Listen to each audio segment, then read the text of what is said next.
अगर आप उदाहरण देखेंगे पाइथागोरस प्रमेय प्रकरण 2 के उदाहरण थोड़ा डिस्कस कर लेते हैं।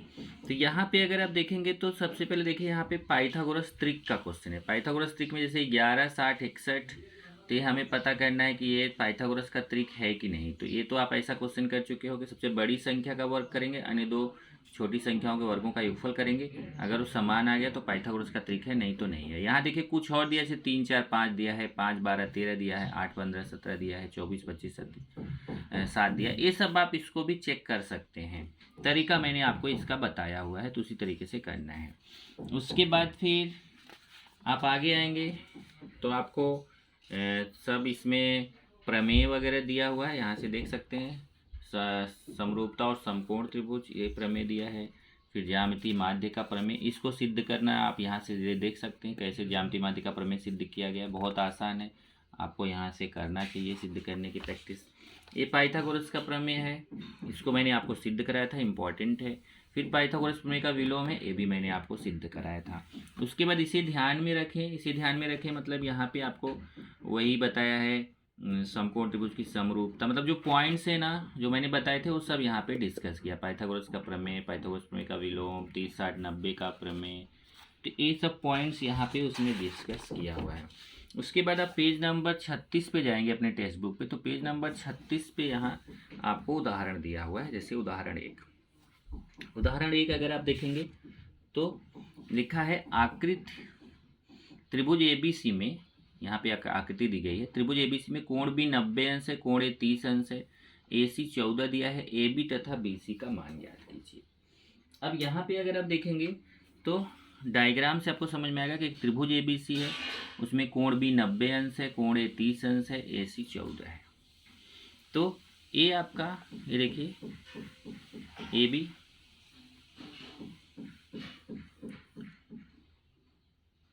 मतलब ये त्रिभुज हो गया ABC। इसमें देखिए यहाँ पे B पे 90 अंश का कोण है और कोण ए 30 अंश दिया है। देखो कोण ए कितना, 30 अंश, तो कोण ए 30 अंश है। तो आप क्या बताएंगे कि अगर त्रिभुज का दो कोण दिया है, एक 90 अंश है, एक 30 अंश है, तो तीसरा कोण हम आसानी से निकाल सकते हैं। तीसरा कितना हो जाएगा, 60 अंश। अब यहाँ देखो इसने डायरेक्टली लिखा हुआ है कि त्रिभुज ABC में कोण बी 90, कोण ए 30, इसलिए कोण सी 60 अंश। लेकिन यहाँ पे कारण लिखना चाहिए ब्रैकेट में, मैंने लिखाया था कि कोण सी 60 अंश त्रिभुज का शेष कोण, त्रिभुज का तीसरा कोण बोलो चाहे शेष कोण बोलो, त्रिभुज का शेष कोण वो लिख लेना आप। मैं बोल दिया हूँ त्रिभुज का शेष कोण अपने टेक्स्ट बुक में लिखो। उसके बाद देखो एक 30 हो गया, एक 60 हो गया, एक 90 हो गया, तो यहाँ 30 अंश 60 अंश 90 अंश त्रिभुज का प्रमेय लगाएंगे।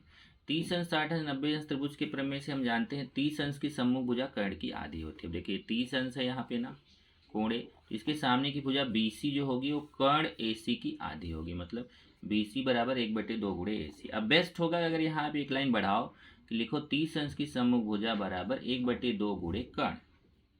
ओके, तो यहाँ इसने डायरेक्ट किया हुआ है, BC बराबर 1/2 गुणे AC। AC का मान देखो 14 दिया है, तो AC की जगह 14 रख दिया, 2 सत्ते 14, BC का मान 7 आ जाएगा। फिर आप देखेंगे 60 अंश की सम्मुख भुजा AB है। अब 60 अंश की सम्मुख भुजा AB निकालना है, तो क्या सूत्र होता है 60 अंश की सम्मुख भुजा का, करणी में 3/2 गुणे कर्ण, करणी में 3/2 गुणे कर्ण। तो करणी में 3/2, यहाँ पे देखो आप चाहो ये वही मैं बता रहा था, जैसे यहाँ एक स्टेप बढ़ाओगे तो बढ़िया रहेगा।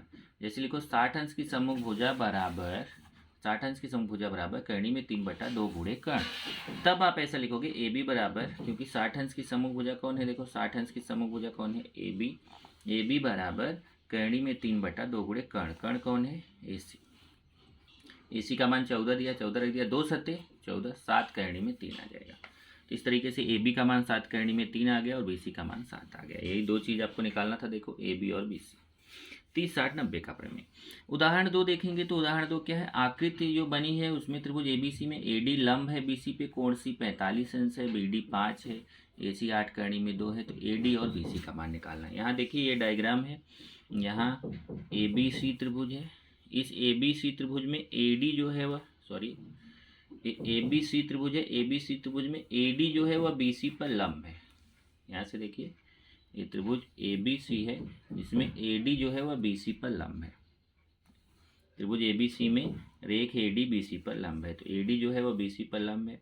और कोण C दिया है 45 अंश, BD दिया है 5। अब देखिए कोण C कितना दिया है, यहाँ से कोण C 45 अंश दिया है, और BD, ये BD मतलब क्यों ले, ये दिया है 5, और AC दिया है 8 करनी में 2। तो हमें AD निकालना है और BC, AD निकालना है और ये पूरा BC निकालना है। तो हम आसानी से निकाल सकते हैं। देखिए त्रिभुज ADC में आएंगे, सबसे पहले त्रिभुज ADC में ये आपका कोण ADC 90 अंश है।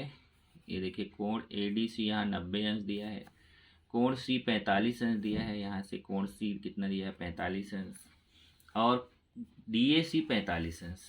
जब देखो ये 45 दिया है, 90 दिया, तो आप यहाँ पे 45 अंश, यहाँ पे भी लिखो आप ब्रैकेट में त्रिभुज का तीसरा कोण, मतलब अगर एक 90 है एक 45 है तो अपने आप 45 होगा, क्योंकि त्रिभुज के तीनों कोणों का योगफल कितना होता है 180। लेकिन वो नहीं लिखना है आपको, यहाँ लिखना है ब्रैकेट में त्रिभुज का शेष कोण या फिर त्रिभुज का तीसरा कोण।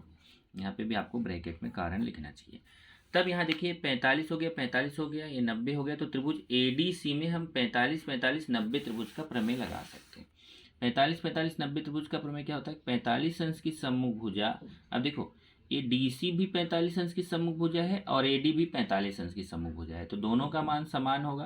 तो यहाँ देखो लिख दिया AD बराबर DC बराबर क्या होता है, सूत्र क्या है 45 अंश की सम्मुख भुजा के 1 करनी में 2 गुणे कर्ण। अब देखो ये लोग बहुत ही शॉर्टकट करते हैं, ये बिल्कुल गलत तरीका है, लेकिन हम क्या कर सकते हैं, इनको कुछ नहीं बोल सकते। 1 करनी में 2 गुणे, डायरेक्ट 8 करनी में 2 लिख दिया। यहाँ लिखना चाहिए पहले 1 करनी में 2 गुणे कर्ण, फिर कर्ण कौन है AC, तब 1 करनी में 2 गुणे AC, तो AC का मान कितना है 8 करनी में 2, फिर करनी में 2 करनी में 2 कट जाएगा, 8 1 के 8। तो इस तरीके से AD का मान भी 8 आ जाएगा, देखो AD का मान भी 8 आ जाएगा, DC का मान भी 8 आ जाएगा। अब देखो एक तो AD हमें निकालना था, AD का मान 8 आ गया।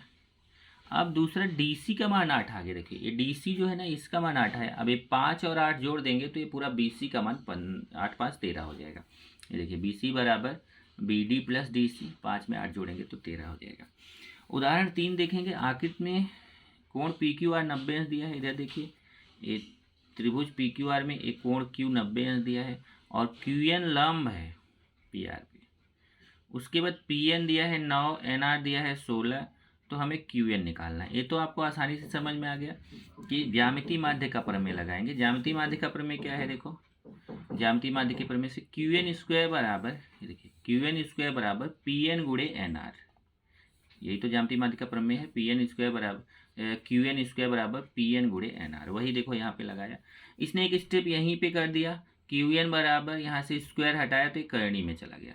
आप चाहे तो इसकी तरह से मत करो, आप पहले इसका मान रख के उसके बाद में वर्गमूल निकालो। इन्होंने पहले ही वर्गमूल निकाल लिया है, ओके, उससे कोई फर्क नहीं है, आप कर सकते हो। अब PN का मान 9 रख दिया, NR का 16, 9 का वर्गमूल 3 हो गया, 16 का 4 3 चौक 12। आप अपने तरीके से इसको कर सकते हो जैसे मैंने बताया। उदाहरण 4 पे आएंगे, देखेंगे तो आकृति में जो त्रिभुज PQR है, देखिए ये त्रिभुज PQR में कोण PQR दिया है 90 अंश। ये कोण Q कितना दिया है 90 अंश, और QS लंब है PR पे। देखिए QS जो है PR पे लंब है, तो यहाँ पे हमें देखो X का मान निकालना है, Y का निकालना है, Z का निकालना है, जबकि कुछ मान दिए गए हैं। जैसे यहाँ पे देखिए PS का मान 10 दिया है, SR का 8 दिया है, तो आसानी से आप निकाल सकते हो। देखो पहले ये त्रिभुज PQR में कोण Q 90 अंश है, 90 अंश के से 90 अंश जहाँ पे बन रहा है समकोण त्रिभुज में, समकोण शीर्षबिंदु से कर्ण पर लंब डाला गया है, तो ये QS ज्यामितीय माध्य के सूत्र से हम निकाल सकते हैं। QS स्क्वायर बराबर क्या हो जाएगा PS गुणे SR। यहाँ देखिए त्रिभुज PQR में कोण PQR 90 अंश है, QS लंब है PR से, ज्यामितीय माध्य का प्रमेय लगा दिया। अब यहाँ डायरेक्ट उसने करनी वाला लगाया है, आप अपना स्क्वायर वाला लगा सकते हो, आपके ऊपर है, आप चाहे तो करनी वाला लगाओ। यहाँ से देखिए QS स्क्वायर बराबर होता है PS गुणे SR, तो यहाँ आप लिख सकते हो QS स्क्वायर बराबर PS गुणे SR। इसने डायरेक्ट ये जो करणी वाला था ना, ये वाला डायरेक्ट एक करणी वाला इसने लगा दिया। यहाँ 2 टाइप है ना, देखो एक तो स्क्वायर है, एक करणी वाला है, तो इसने स्क्वायर वाला नहीं लिया, करणी वाला ले लिया। आपके ऊपर है, आपको बेटर होगा आप स्क्वायर वाला लो, बाकी ये भी सही है, नो प्रॉब्लम, ये भी आसानी से आ जाएगा। तो अब देखिए यहाँ पे PS का मान कितना है, देखो PS का 10 है, SR का 8 है, तो PS का 10 रख दिया, SR का 8। अब 10 8 80 होता है, फिर 80 का वर्गमूल। अब यहाँ ये क्या किया है, देखो पहले, अब ये सब करने की जरूरत नहीं है, आप डायरेक्ट जो है ना 80 लिखो, 80 का वर्गमूल 4 करनी में 5 लिखो, वो बेटर रहेगा। करणी में 80, करणी में 80 का वर्गमूल 4, करणी में 5। इनके तरीके से जाना चाहते हो तो इन्होंने क्या किया, पहले 10 को 5 गुणे 2 लिख दिया, फिर ये 5 गुणे 2 में 8 का गुणा 16, फिर 16 का वर्गमूल 4 होता है, 5 करणी में रह जाएगा। आपके ऊपर, आप जैसा लिखना चाहो। मुझे लगता है इनसे बढ़िया है कि आप यहाँ लिखो करणी में 80 और 80 का वर्गमूल 4, करणी में 5। ओके, तो x का मान आपको मिल गया 4 करणी में 5। अब आप देखो एक बार यहाँ पे देखिए, यहाँ 90 है तो यहाँ पे भी 90 होगा, देखिए उगल कोण से। अब एक बार आपको क्या करना है, देखिए ये समकोण त्रिभुज लेना है PSQ, ये देखिए समकोण त्रिभुज है ना, यहाँ पाइथागोरस का प्रमेय लगा के z निकालना है, और एक बार फिर ये वाला नीचे वाला समकोण त्रिभुज लेना है QSR, यहाँ पे पाइथागोरस प्रमेय लगा के आपको ये y का मान निकालना है। वही देखो यहाँ किया है, एक बार QSR लिया, देखिए QSR मतलब नीचे वाला, इसमें पाइथागोरस का प्रमेय लगाएंगे, QR² बराबर QS² प्लस SR², देखिए QR² बराबर QS² प्लस SR²। अब यहाँ पे मान देखेंगे तो QS का मान जो x वाला मान है वही तो QS का है, 4 करणी में 5, तो 4 करणी में 5 का स्क्वायर। SR का 8 है देखो, तो SR का 8 का स्क्वायर। अब देखो 4 करणी में 5 का स्क्वायर कैसे करेंगे, बहुत लोगों को इसमें प्रॉब्लम आता है। 4 का स्क्वायर 16,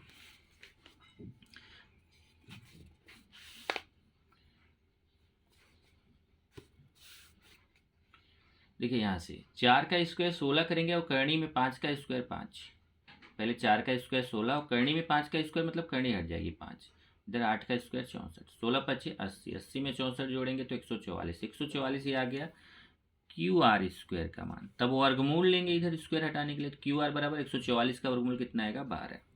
सेम टाइप से दूसरा वाला करेंगे, देखिए इधर वाला त्रिभुज लेंगे PSQ में, तो इधर भी हो जाएगा कर्ण का स्क्वायर बराबर पहली भुजा का स्क्वायर धन दूसरी भुजा, हमेशा ध्यान रखिए 90 अंश के सामने कर्ण होता है, तो PQ² बराबर PS² प्लस QS², इधर देखिए PQ² बराबर PS² प्लस QS²। अब यहाँ पे देखिए QS का मान मतलब वही जो x वाला मान है कितना, 4 करणी में 5, तो यहाँ 4 करणी में 5 का स्क्वायर हो गया, और इधर PS का मान देखिए, PS का मान कितना 10 है, PS का मान कितना है 10 है, तो यहाँ 10 का स्क्वायर हो गया। अब इधर फिर वही है, 4 करणी में 5 का स्क्वायर करेंगे तो 4 का स्क्वायर 16, करणी में 5 का स्क्वायर 5, 10 का स्क्वायर 100, 16 पच्चीस 80, 80 में 100 जोड़ेंगे 180 आएगा। फिर 180 का वर्गमूल निकालना है। अब ये जैसे 36 गुणे 5 किए हैं, आपको एक कुछ करने की जरूरत नहीं, आप डायरेक्ट यहाँ निकाल सकते हो। मतलब ये आपका हो गया PQ² का मान, जो जब PQ² का 36 गुणे 5 है तो PQ निकालेंगे इसका वर्गमूल, 36 गुणे 5 इसलिए किया कि 36 का वर्गमूल 6 हो जाएगा और 5 का वर्गमूल निकलेगा नहीं तो ये करणी में रह जाएगा, पर आप अपने तरीके से वर्गमूल निकाल लिए, वो आपको आता है। तो इस तरीके से ये देखिए QR का 12 आया मतलब Y का मान 12 आ गया, और PQ का 6 करणी में 5 आया मतलब ये Z का मान 6 करणी में 5 आ गया। तो इस तरीके से X का मान आ गया, Y का मान आ गया और Z का मान आ गया। उदाहरण 5 देखेंगे, समकोण त्रिभुज में समकोण बनाने वाली भुजाएं 9 सेमी और 12 सेमी, तो त्रिभुज का कर्ण ज्ञात कीजिए। अब देखिए यहाँ एक हमने मान लिया कि त्रिभुज PQR, अब यहाँ PQR नहीं बोला है तो आप कोई भी नाम ले सकते हो, जैसे इसमें PQR लिया, आप ABC ले सकते हो। मान लेते हैं PQR एक त्रिभुज है जिसकी समकोण बनाने वाली भुजाएं 9 और 12 हैं, कर्ण निकालना है, आप इजिली पाइथागोरस प्रमेय से निकाल सकते हो। यहाँ देखिए पाइथागोरस प्रमेय से PR² बराबर PQ² प्लस QR², ये 9 है 12 है, 9 का स्क्वायर 12 की 81, 144 जोड़ेंगे तो 225, तो PR निकालेंगे 225 का वर्गमूल 15, तो कर्ण कितना पता चल गया 15। बहुत आसान है सब, इसमें आसान क्वेश्चन है। उसके बाद उदाहरण 6 देखेंगे, त्रिभुज LMN में L दिया है, M दिया, N दिया, तो निश्चित कीजिए कि त्रिभुज LMN यह समकोण त्रिभुज है या नहीं है। बराबर, इसमें कोण L की सम्मुख भुजा L है, कोण M की सम्मुख भुजा M है, कोण N की सम्मुख भुजा N है, उससे कोई फर्क नहीं, आपको बहुत आसान है ये। जैसे आप पाइथागोरस का त्रिक वाला क्वेश्चन किए वैसा कीजिए। L 5 दिया है, M 13 दिया है, N 12 दिया है, तो पहले जो सबसे बड़ा वाला है उसका अकेले का स्क्वायर करो, तो 13 जो सबसे बड़ी संख्या है उसका स्क्वायर किया 169 आया, और ये जो छोटी छोटी संख्या है उनका स्क्वायर करके जोड़ो। अब यहाँ इसने डायरेक्ट किया है, बेटर होगा आप यहाँ पे ऐसे करो L² प्लस N², तो 25 में 144 जोड़ो, 25 में देखिए यहाँ से L² का 25 है, इसका 144 में 25 जोड़ेंगे 169 आएगा। तो अब ये लोग मतलब अच्छे तरीके से नहीं करते हैं, ये बुक की खास बात है, बुक में बिल्कुल ऐसा भगा भगा के ख़त्म करते हैं, इसलिए बेटर है कि आप अच्छे तरीके से लिखो। कैसे एल स्क्वायर 25 है। पहले आप ऐसे लिखो, देखो पहले लिखो सबसे बड़ी भुजा m बराबर 13, इसलिए m स्क्वायर बराबर 13 का स्क्वायर 169।